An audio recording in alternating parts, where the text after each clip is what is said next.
Hello, friends. This is the first episode in a special series that we plan to do on the topic of the Russian invasion of Ukraine, and more specifically on its impact on the Baltics. Just as in our regular podcasts, our goal was and always is to discuss global topics, but to add relevant context for us, what it means for us in Latvia, Lithuania, and Estonia. And just to say straight away, we don't consider ourselves experts in geopolitics. That's why we have plans to bring on people who can talk on that matter. We felt that our platform that we have built together with you guys could be used also to discuss this because, in the end, business first needs security, peace, and predictability, and without that, nothing can happen. So let's discuss this topic a bit as well. And today we have a guest whose experience we really believed would be extremely interesting and valuable to hear.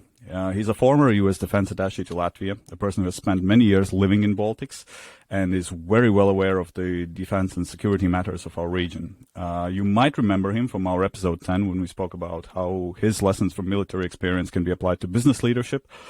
And at that episode, actually, we talked that it would be good to meet again. And I never thought it will be under such circumstances, but nevertheless, unfortunately, very happy to have you back, David. David Holahan with us. Hey. Great to be back. It's unfortunate we're back because of this.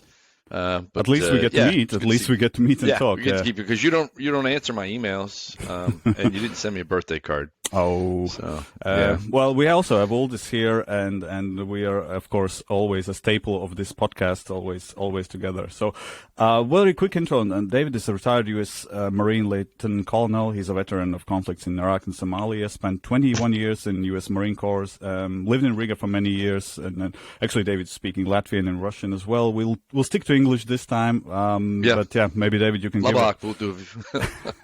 maybe you can give a bit of your background, and then we'll just dive into a few questions we have prepared for you actually today. Sure. So, relevant to this this conversation, I joined the Marine Corps and became what's called a foreign area officer. Yeah. So they sent me to live in Riga in the year 2001, and there I actually they sent me to St. Petersburg, and the Russians. Before I even got there, the Russians kicked me out. I was on my way to St. Petersburg, and so at the very last minute, I was active duty military. The Marines were training me to speak Russian and understand Russian. So remember, 1991 was the change, right? It was 1991. I'm sorry, 2001. It was still only 10 years after the big change. So government programs take a while to evolve, and part of that evolution was just in power for 2 years. Right. So part of that evolution was they wanted our military people who were supposed to be specialists in foreign policy, and in this case, the former Soviet Union, FSU as we called it then, which is a big place, right? Yeah. It's a lot of different places. So I was supposed to go live and study in the University of St. Petersburg, and it didn't work. And at the last minute, there's a guy in the embassy in Riga who said to my boss, Dave can come to Riga. He can study Russian in the university, take a tutor, and be safer in Riga than he would be in St. Petersburg or any of those other places, which of course was true. And so then I lived in Riga for a year, but more importantly, I traveled to almost every former Soviet and Warsaw Pact country during that year. Azerbaijan and I didn't go to Armenia. I was in Georgia. Poland and Czech Republic and those places. Russia, I spent weeks and weeks living in Russia, even visiting, and of course the Baltics. And I never made it to Kazakhstan. Not that I'm really upset about that, but yeah, just so. Anyway, I had that experience, and then I became this official kind of foreign area officer, specializing in the former Soviet Union.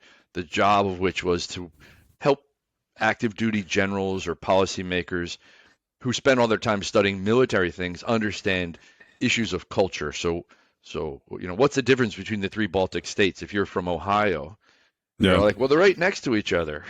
Right? Isn't the language the same? Well, Latvian's just like Russian, right? Those kinds of questions. Classic question. Yeah, I face it abroad all the time. Yeah. All the time, right? And so, anyway, I went back. I spent 2 years in Iraq, as we talked about before, and then I went back to be the defense attaché, and I lived in Latvia for 3 years. Great experience. Worked very closely with your government partners and a lot of super people there. And then ended up retiring from the Marine Corps and spending, I think, 9 years or 10 years in Latvia again.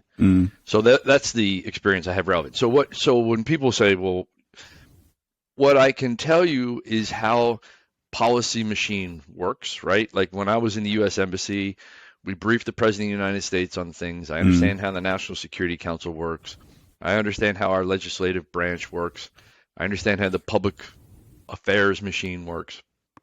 I understand how, to a certain degree, what Latvian policymakers' goals are and what they're dealing with in the EU, Parliament, and other EU institutions. I know about NATO and NATO headquarters. I know about, obviously, U.S. military commands. And I have probably a better than average understanding of the Russian population and the way they think. Definitely better than the average American thinks, right? My Russian's not great, so I don't really truly always understand everything. But I like to drink, which means I have a lot of Russian friends.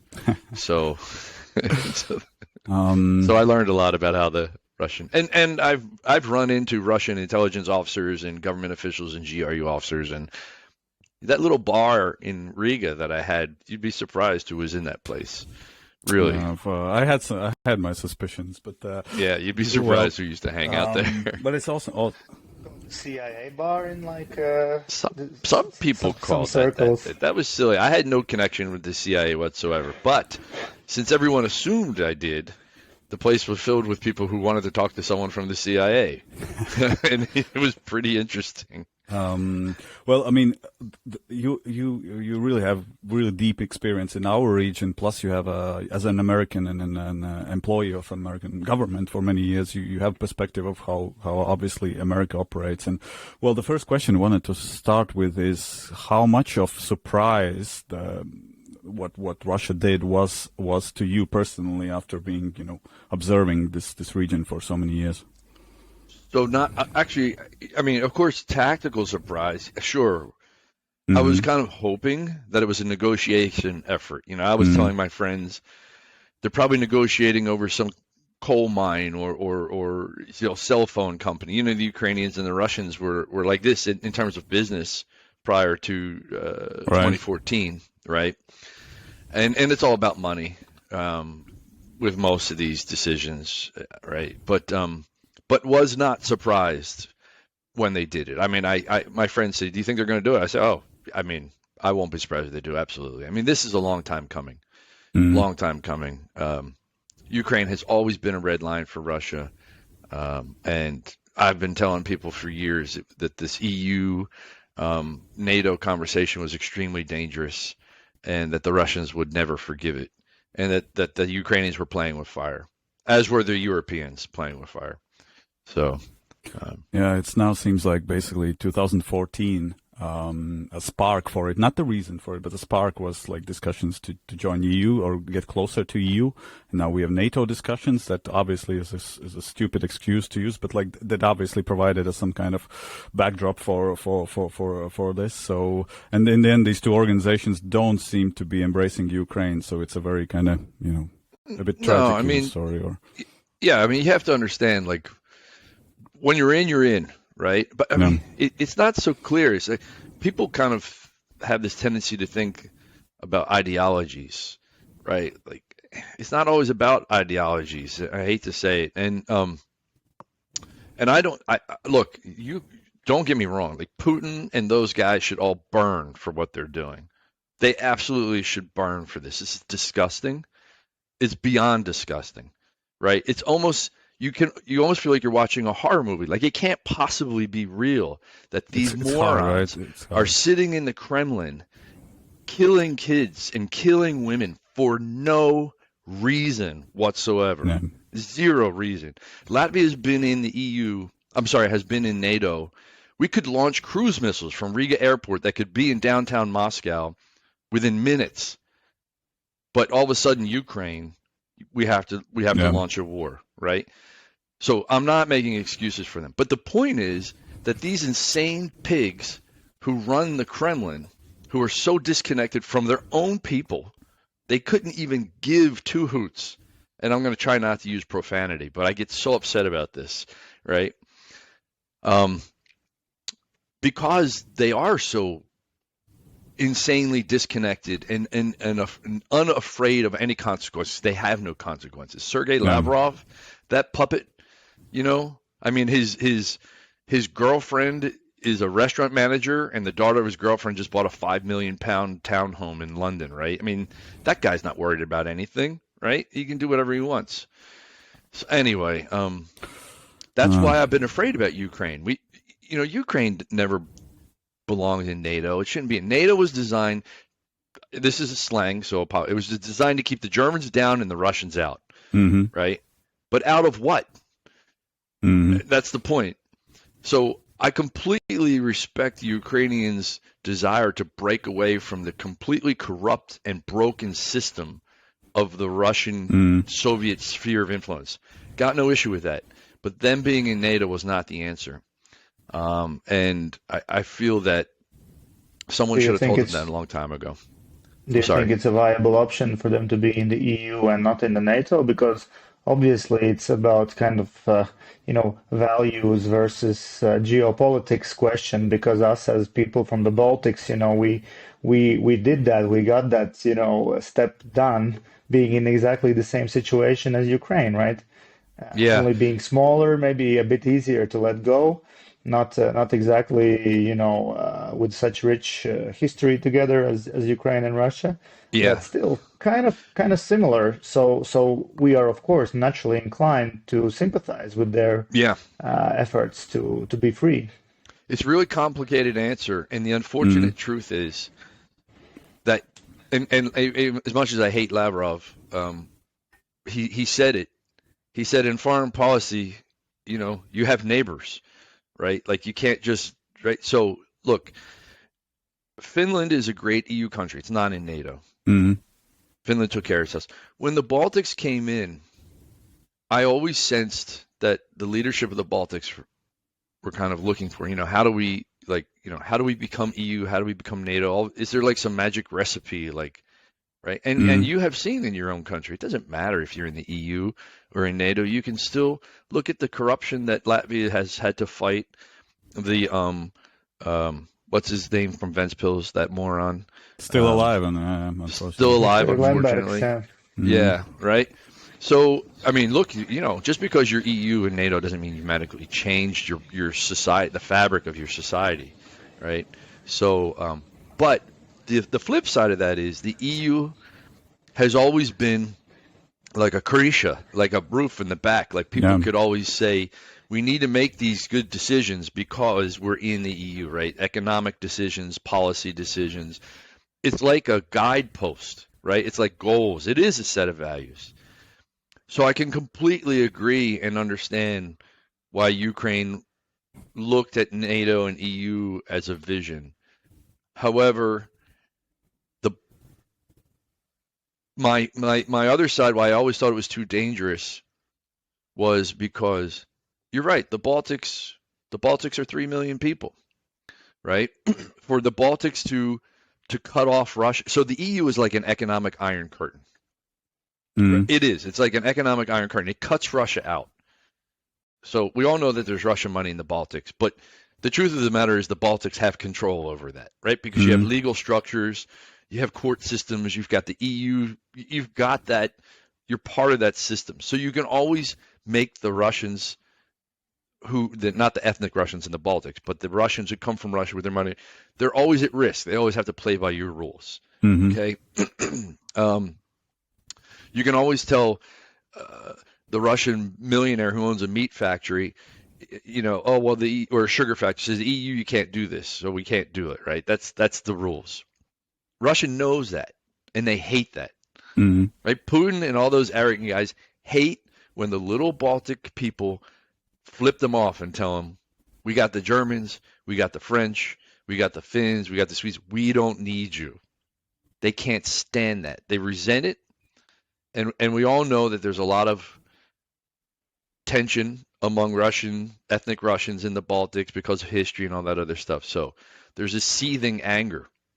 Imagine now if you did the same thing with Ukraine, where it's not 3 million people. It's like what's in Ukraine? How many? What It used to be 40. over 40 million. over 40, but now maybe not anymore because like a lot of them left. 4 million left, I think. Yeah, right. Okay, so let's call it 30 million. Right? So now if you're Putin and those guys, and they're going to create this economic iron curtain, the Ukrainians, I mean, they don't even think Ukraine's a country, right? You know, the Na Ukraina versus Ukraine. Yeah. They, like, and Ukrainians still to this day, when I watch these videos, they're always pointing out the fact that the Russians use that term na, you know, on the Ukraine, on the border or the edge, right? Anyway, all I'm trying to say is, yes, we should support Ukraine. Yes, they should break away from the Russian system. But yes, we should all have known this was coming. I really, truly believe that. American, German, British, and French policymakers should have known this was coming. And by the way, we thought it was coming. The Americans thought it was coming, which is why we saw it coming, right? I mean, we've been paying attention to this. It seems like we told everyone. America cared more than our big countries in our continent. Who is amazing how how the response differs. UK and US have seemed to be way more interested in this matter than France and Germany so far. Yeah, that's another episode. Maybe a small follow up here. The kind of new tactics, at least for me as a non-expert, it was new that the Americans just spilled the intelligence.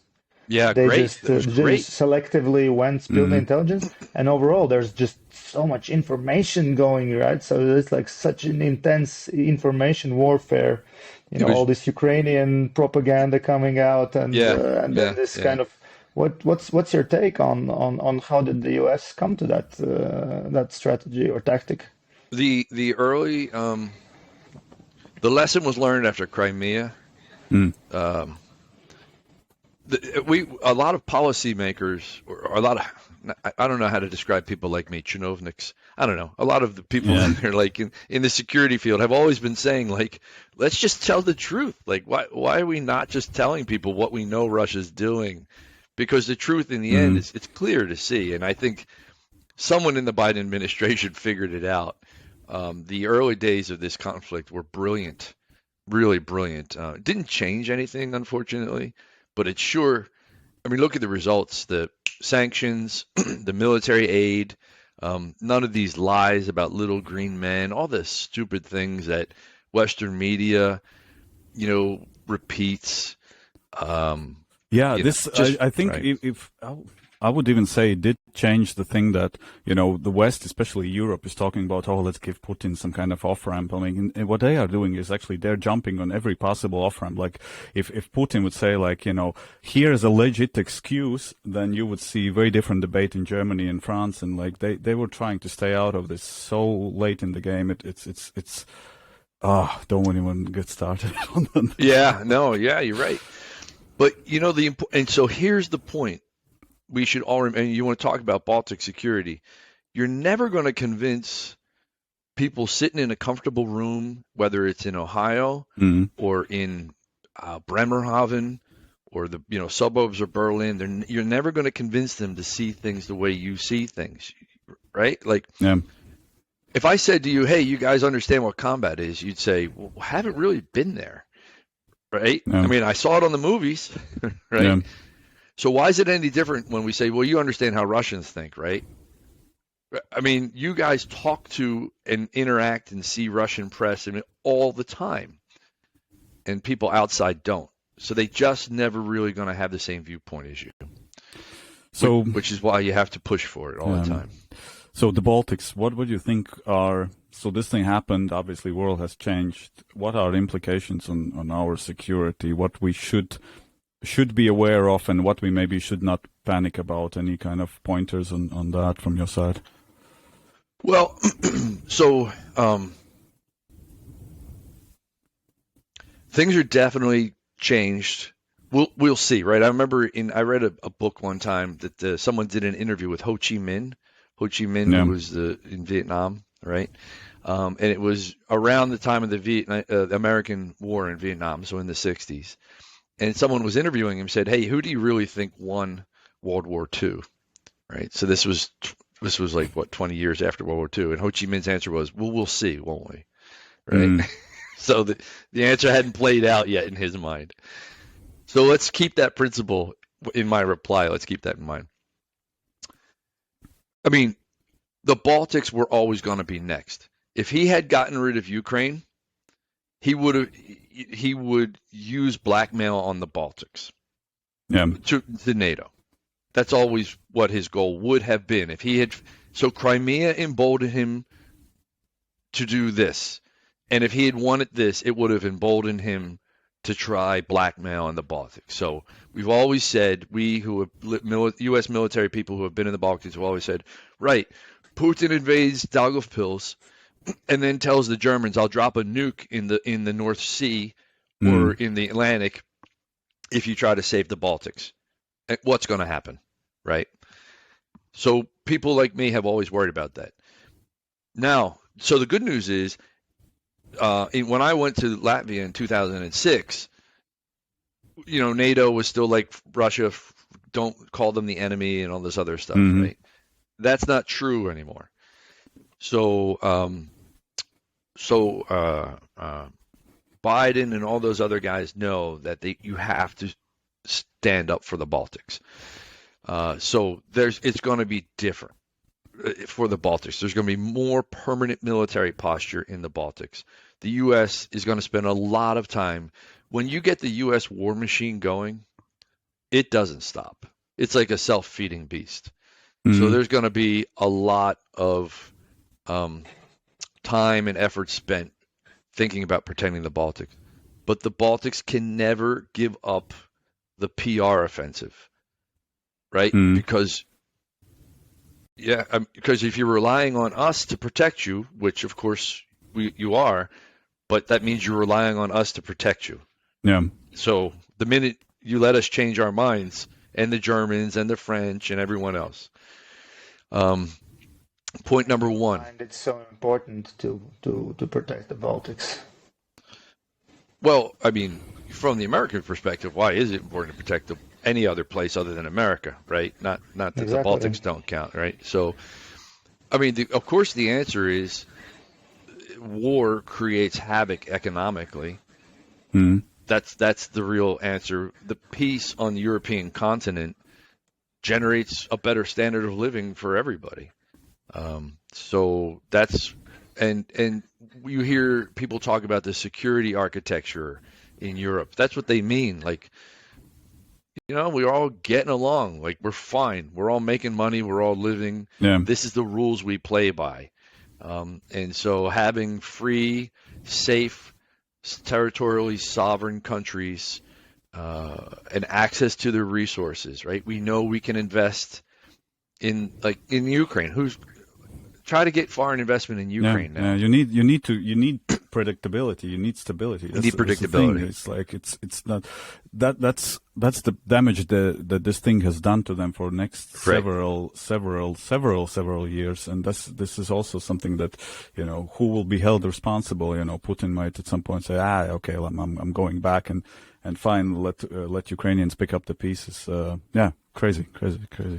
Yeah, I mean, see, these guys are so disconnected, Putin and these other lunatics. I mean, there's this yacht. I mean, apparently Putin has this yacht, Scheherazade. It's worth $700 million. He didn't work for that $700 million. I mean, he killed some people to get that money and threatened to kill other people and, use the FSB to get that money. He doesn't care about the Russian economy. These Soviet-era guys have no idea how an economy works. Yeah. You guys have seen it. How many people age 60 years old in Latvia have no clue how a fintech or how to do marketing or anything, right? Well, That's why every position you see in Baltics, you have like 10, 15 years younger people in those roles than in Western Europe, yeah.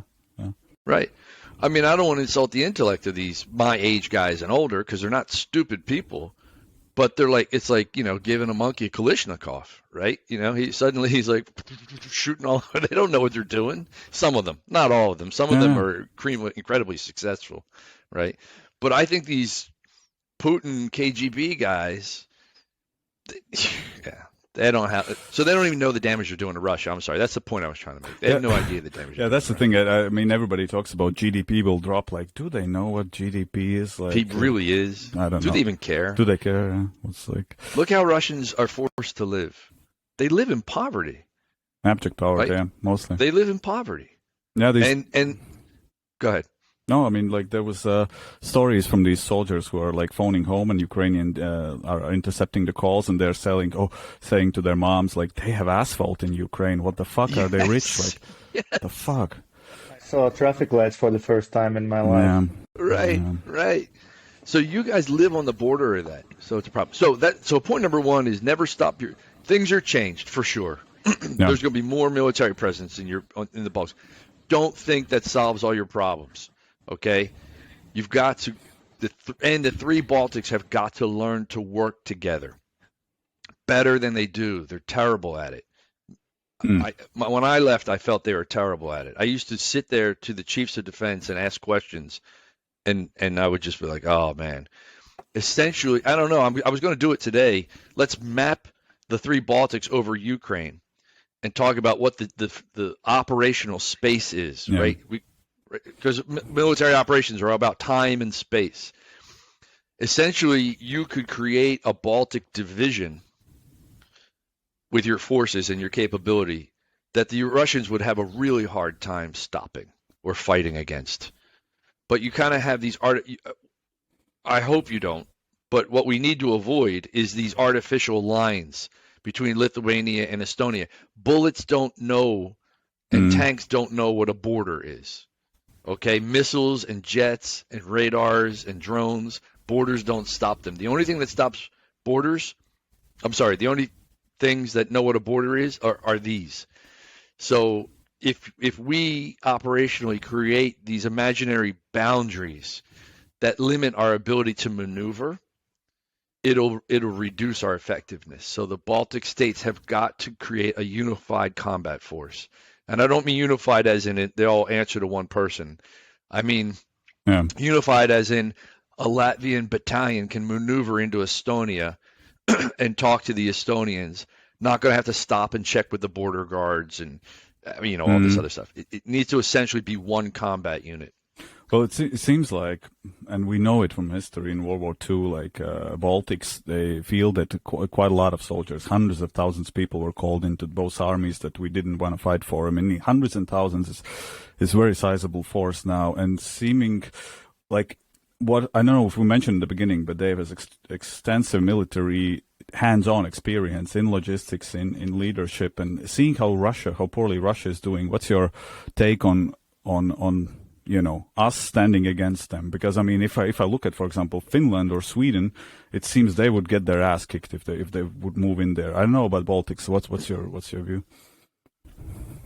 You mean Russia would get their ass kicked? Of course. Not Finland. Does it need explaining? Right. Yeah. It was a bit gray area. Yeah. No, of course, Russia. I don't want to copy. I mean, I've always been. I never really thought that the Russian military, the Russian soldier was as good as, say, the average Baltic. Like, if you just compared the morale or the ability to make decisions and all those other things. But a lot of tanks are a lot of tanks, right? I mean, when I was in Najaf in Iraq, the guys fighting us and killing us, by the way, were they weren't particularly amazing individuals. They just had mortars and Kalashnikovs, and they killed us. Now in the end we won, but it was still an unfortunate situation. So I guess what I'm trying to say is the risk for the Baltics always is the mass of the Russian army. You're on the border of this massive organization, so you just you need to be ready to inflict as much pain on them as possible in a short amount of time. And to be like, we always used, meaning like the American military guys that work in the Baltics, we always use this analogy of like being a porcupine. Like you're small, but you just don't want to mess with it, right? So that's what I think. So that's a situation of your life. Yeah, but for a complete non-expert, right? It's kind of scary. It's very small territory. This Suwalki Gap. And it feels it feels it could be just like in and out. Like, I mean, if they were talking about taking Ukraine in 2 days with its size, I mean, they were mostly talking about Kiev, I guess. Kiev, right? But with Latvia and the Baltics, it looks like how do you defend that when the distance from the border to the capital is 300 kilometers, so small? Right? Yeah, exactly. Well, that just comes with the territory. I mean, you guys are tough. Giannis will tell you. I mean, you're all taller than me, right? Remember? I mean, you're all like giants. I don't know about you, Otis, but I used to hate hanging out with Giannis in the bar. Or 6'5" for you. I'm like this tall compared to the average Latvian guy, like this. So you're all a bunch of Vikings, and you just have to make it. In all seriousness, it just comes with your territory. Yeah. Sure, maybe they'll drive into the heart of Riga. But you see what the Ukrainians are doing. You put up the fight. Well, you have that's the thing. They don't get deeper than 100 somewhat kilometers. Right. It's been amazing. It's crazy. It's been an amazing shock. Crazy. I mean, I think the whole world is thinking, oh my goodness. Now, let's not fool ourselves, though. If they had not lied to their own soldiers, right? If they had, I mean, this is where Putin is single-handedly responsible for the defeat of the Russian army. And Russia has a tradition of doing things like this, where the senior leaderships just lie to their people all the time. If the Russian soldiers with their equipment and manpower had been prepared to capture Kiev, they probably would have done it, right? Yeah. And also remember, the Ukrainians they didn't think Russia was going to attack, right? Remember Zelensky was... So, he mobilized, I think, after the attack only. He mobilized too late. We warned them. He didn't think it was true. Of course, that's because the Russians were playing games. They have their intelligence organizations trying to trick the leaders. They did the same thing to Saakashvili in Georgia. They lured him into doing that attack. They set him up it was a trap. So your biggest security risks are internal and political before the war. The fight is the fight. You're going to have NATO. You're going to have Poland. You're going to have Lithuania. You're going to have Estonia. I mean, you're going to have the US and the Brits. That's just, you're going to have some real heavy backers for the next, 15, 20 years. It's not going to go away. It's not. No, I would be amazed, really amazed.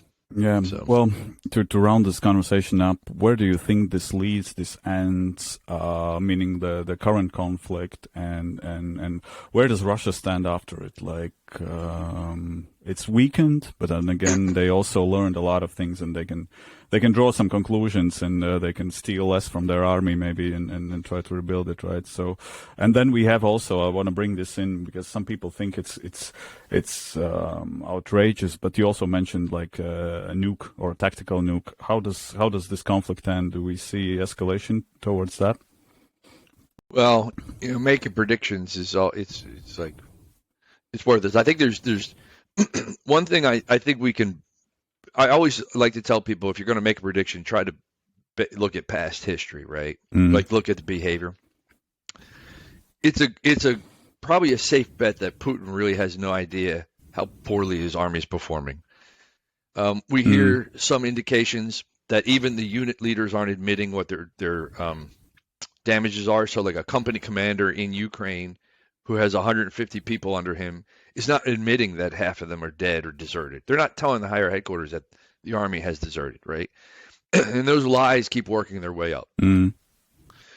So if Putin doesn't really know what's going on, that's one thing. So he's not really going to make a decision based on reality. Well, he invaded Ukraine on false information in the first place. So we can be sure that there's probably an information gap at the highest levels. That's one. Two, we know Putin is a maximalist. I mean, he has to come out with something, right?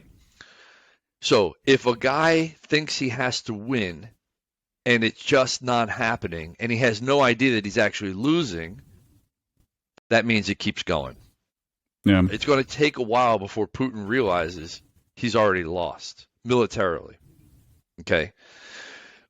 So that's the one thing I'm willing to bet on. And we've already seen that, like you said, the negotiations. At first, there was talk of peace like 2 weeks ago. And the Ukrainians were saying, look, the Russians are starting to be serious. And the one Ukrainian negotiator said, we might have an agreement in a month. And I just told people it's all a lie. It's a smokescreen. The Russians are just trying to buy time to reorganize their forces, figure out what they can do. So it's going to keep going. And poison some people while doing it. I understand. The Americans said that was probably not poison. The Americans said it was probably like, I don't know. They called it environmental conditions. All right. Maybe the hotel room cleaning lady had used too much bleach in the shower or something. I don't know. Definitely Russia's going to keep fighting until all these guys are going to fight until they have some kind of negotiating advantage. So they will destroy Mariupol. They will destroy whatever they can to consolidate it. It doesn't mean anything to them. Dead women, children means nothing to these guys, right? Yeah. They don't care. I mean, Putin blew up his own apartment buildings in Moscow so he can invade Chechnya. Yeah. Everybody knows that's true. So that's what for sure. About the nuke thing. The nuke is a huge bluff. Now, of course, should we ignore it? No. I mean, you always have to, right? But I mean, the Russians know that launching a nuke means they get nuked in return, right? I mean, that's the game. They don't want to risk it. And I tell this to people, like, Putin doesn't own a $700 million yacht because he wants to die. Like, he doesn't sit at like a 20-meter table. Yeah, it does not make sense. If he would want to die, he would not hide in the bunker all the time. Right, exactly, yeah. So I'm not a big believer in the nuke theory. They're doing the same thing. The chemical weapons, the nuke. They're trying to scare the Germans. They're trying to scare the French. They're trying to scare Joe Biden. They're trying to scare all the people in Ohio that don't even know where Ukraine is. They know Fox News and CNN will have someone gets on TV. It says, "Oh no, Putin used the nuke word." Yeah. That's what these TV people do. The new N-word. The new N-word. That's exactly right. Trump. I hate Donald Trump, but when he said that, I thought that's Donald Trump using the N-word. I heard him say that. So, but a bluff is a pretty effective tool, right? They're going to use it. I told you years ago in 2006, I was like, they're just going to tell the Germans, if you protect Daugavpils, we're going to use a tactical nuke. And the Germans are going to go, whoa, time out. Yeah. Right? Ooh. Where is Daugavpils? Right? Yeah. Well, I mean, deep conversation to cover, but also, we just wanted to get our listeners a bit of insights in your brain, and obviously you cannot cover years of experience in a short show, but you did a lot, and you did explain a lot of how intelligence and U.S. government mind works, and really thanks, Dave, for taking the time today. I know it's very early for you, so we really appreciate it. Yeah, and I want to add one thing, Giannis. I'm happy to be here. I know. Sure. I throw these kind of statements out like you should worry, we should consider, we should think about. But the other thing I have to caveat is Ukrainians, all these things can change. The reality on the battlefield changes everything. All these things I said about whether they use a nuke bluff or this bluff, or Putin takes a while to figure out he's losing. I mean, the battlefield always either inspires further heroism or gives people sense to worry. So when you have successes on the battlefield, people think like, oh, we can do this, we can pull this off, we can win. When you have failures on the battlefield, sometimes you kind of get a panic. So we really don't know what's going to happen on the battlefield. I would not be surprised if the Russian army actually disintegrates. I mean, we're going to hear about the tragedy of Mariupol, and the news is always going to focus on the Russians captured a town. But put that in perspective, right? I mean, on the one hand, we don't really know whether Putin actually has any idea that that potentially 30,000 Russian soldiers are either dead, wounded, or missing in action, or prisoners. 30,000. It's crazy. It's crazy. To drop in some stats, what the US had like 2.5K in Afghanistan in 20 years, right? Russians had 15K dead in Afghanistan in 10 years, and now it's a month. Yeah, this is a historical blunder. I mean, historical. When I used to read Russian history books about the Russian army falling to pieces, this is the same thing happening again. The World War I Russian army, it fell to pieces. So I guess all I want to say is it may feel like doom and gloom. It's a lot of stress. I learned a long time ago that you should be aware of the doom and gloom, but don't let it tear you down. You just wake up every morning and you keep fighting, and you don't worry about it. You just do what you got to do. So, and the second thing is we'll see what happens in Ukraine. I mean, you never know. And it's like startups, right? It's always bit by bit. You wake up every morning with your startup and you fight for those little successes, and sooner or later, all of a sudden it's all behind you and you're sitting on top of the mountain. It's the same way in conflicts. You have to fight everything all the time, and sooner or later you look up and there's sunshine, right? You're like, wow, it worked out, right? So anyway, I just want to end on that note. No, thanks for doing that. Otherwise, we went into downhill a bit. But by the way, I encourage everyone to scroll back to episode 10 in our feed, episode number 10 with Dave. We talked over an hour about leadership, about how to get your emotions together. Like Dave has been in a combat zone, so he's actually seen problems. It's not like, presentation is late. No, he has seen some shit. That could be a stressful problem. Yeah, and scroll back, listen to more of it if you like this. Other than that, subscribe to our feed. Like, we'll keep rolling out a few of those extra episodes with people who are, as we say, smarter than us, and we just want to, talk about how it's relevant, how the events that are happening are relevant to us in Baltics. Extremely important perspective, Dave. Thanks a lot once more for coming on board. Yeah, thanks for calling and thinking of me. I appreciate it. And just be assured that there's plenty of people on this side of the Atlantic that are worried about you guys. So you got a lot of partners, strong partners here. Your Minister of Defense is either here now or was here last week, having the same conversation, saying, hey, we need to pay attention to what's going on. People are listening to him, so we'll keep the comms going. Let's get ready to be ready to kick some ass, and Americans will always help, I think, with that. Your guys are really good at making sure the dictators stay where they have to stay. So I hope so. Yeah, all right, guys. Good luck with everything else. Good talking to you. Thanks. Thank you. Thank you very much. Cheers.